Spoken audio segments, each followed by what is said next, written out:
teman-teman mahasiswa keperawatan dalam dunia kesehatan. Tubuh manusia setiap hari terpapar berbagai mikroorganisme yang berasal dari lingkungan sekitar. Mikroorganisme tersebut dapat berupa bakteri, virus, jamur, maupun parasit. Sebagian mikroorganisme tidak berbahaya bagi tubuh, bahkan ada yang bermanfaat. Namun ada juga mikroorganisme yang bersifat patogen dan dapat menyebabkan penyakit. Mikroorganisme patogen dapat masuk ke dalam tubuh melalui berbagai jalur, seperti melalui udara yang kita hirup, makanan dan minuman yang kita konsumsi, luka pada kulit, maupun melalui kontak langsung dengan orang yang terinfeksi.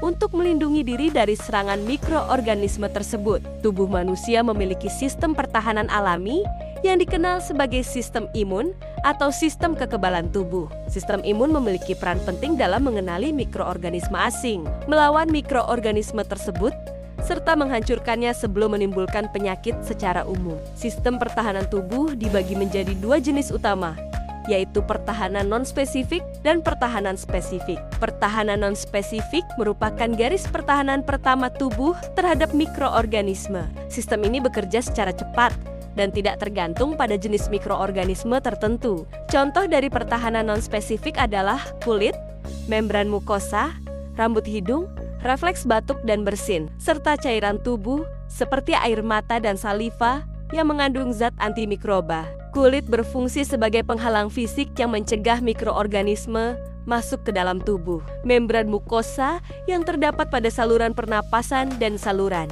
pencernaan juga menghasilkan lendir yang dapat menangkap mikroorganisme. Selain itu, terdapat sel-sel pertahanan seperti neutrofil dan makrofag yang memiliki kemampuan melakukan fagositosis, yaitu proses menelan dan menghancurkan mikroorganisme yang masuk ke dalam tubuh.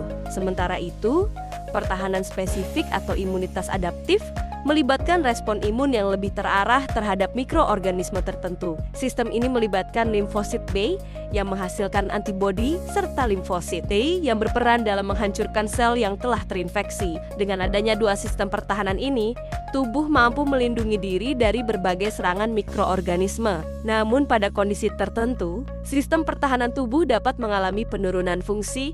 Ketika sistem pertahanan tubuh melemah, maka mikroorganisme akan lebih mudah masuk dan berkembang di dalam tubuh sehingga menyebabkan infeksi. Dalam praktik keperawatan, memahami kondisi yang dapat melemahkan pertahanan tubuh sangat penting. Hal ini membantu tenaga keperawatan dalam mengidentifikasi pasien yang memiliki risiko tinggi terhadap infeksi, serta melakukan tindakan pencegahan yang tepat.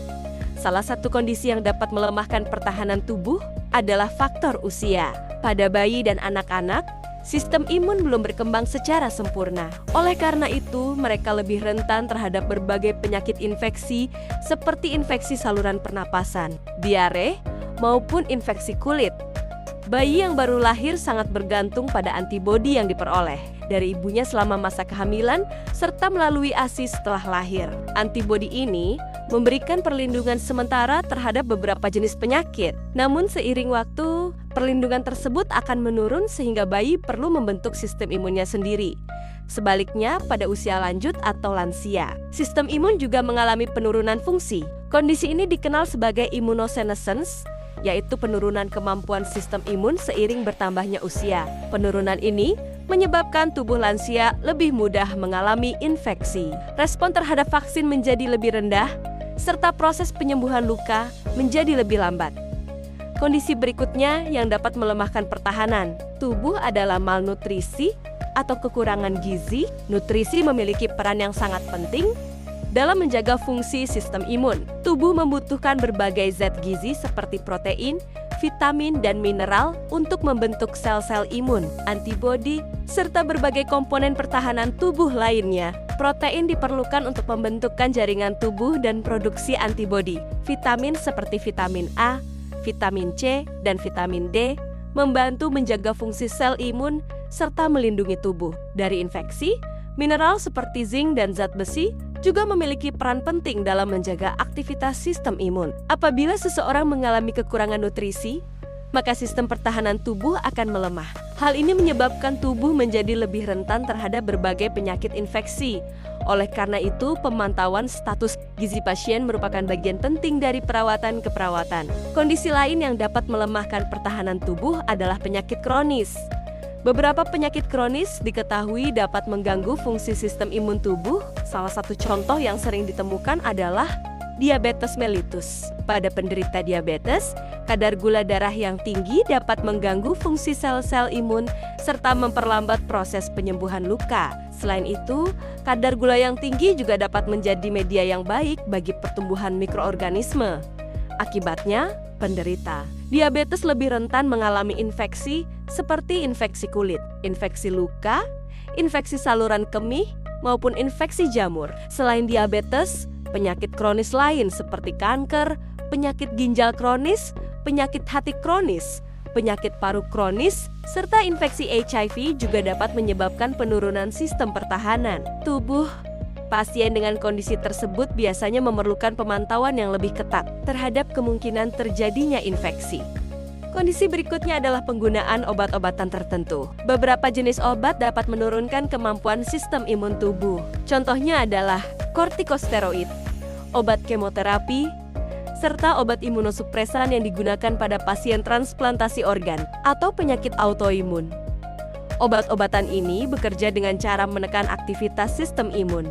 Meskipun obat tersebut bermanfaat dalam pengobatan penyakit tertentu, namun efek sampingnya adalah meningkatnya risiko infeksi pada pasien. Oleh karena itu, pasien yang menggunakan obat-obatan tersebut memerlukan pemantauan yang lebih intensif terhadap tanda-tanda infeksi.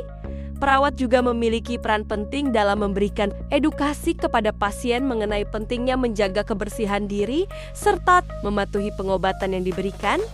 Kondisi lain yang dapat melemahkan pertahanan tubuh adalah kerusakan pada barrier tubuh. Kulit merupakan barrier utama yang melindungi tubuh dari masuknya mikroorganisme. Ketika kulit mengalami kerusakan, maka mikroorganisme dapat dengan mudah masuk ke dalam tubuh. Contohnya adalah pada pasien dengan luka bakar, luka operasi, luka terbuka, maupun luka akibat trauma. Selain itu, penggunaan alat medis invasif seperti kateter urin, infus, ventilator, serta selang nasogastrik juga dapat menjadi jalur masuk mikroorganisme ke dalam tubuh. Dalam situasi ini, perawat memiliki peran penting dalam menjaga teknik aseptik, melakukan perawatan luka dengan benar, serta memantau tanda-tanda infeksi seperti kemerahan, pembengkakan, nyeri, panas, dan keluarnya cairan dari luka. Faktor lain yang dapat mempengaruhi sistem pertahanan tubuh adalah stres dan kelelahan. Stres yang berkepanjangan dapat mempengaruhi keseimbangan hormon dalam tubuh, terutama hormon kortisol yang dapat menekan aktivitas sistem imun. Selain itu, kurang tidur dan kelelahan juga dapat menyebabkan penurunan daya tahan tubuh, sehingga seseorang lebih mudah terserang penyakit.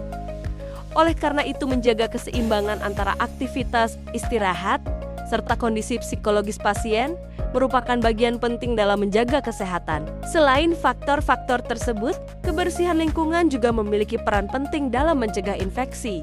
Lingkungan yang tidak bersih dapat menjadi tempat berkembangnya berbagai mikroorganisme patogen. Oleh karena itu, menjaga kebersihan lingkungan rumah sakit, ruangan perawatan, serta peralatan medis sangat penting dalam mencegah penyebaran infeksi. Perawat memiliki peran penting dalam menerapkan pencegahan dan pengendalian infeksi, seperti mencuci tangan dengan benar, menggunakan alat pelindung diri, menjaga kebersihan alat medis, serta melakukan desinfeksi lingkungan secara teratur. Selain itu, perawat juga berperan dalam memberikan edukasi kepada pasien dan keluarga mengenai cara menjaga kebersihan diri, pentingnya nutrisi yang cukup, serta kepatuhan terhadap pengobatan yang diberikan. Oleh karena itu, pemahaman tentang sistem pertahanan tubuh dan faktor yang dapat melemahkannya sangat penting bagi seorang perawat. Dengan memahami hal tersebut, perawat dapat berperan dalam mencegah dan mengendalikan infeksi pada pasien.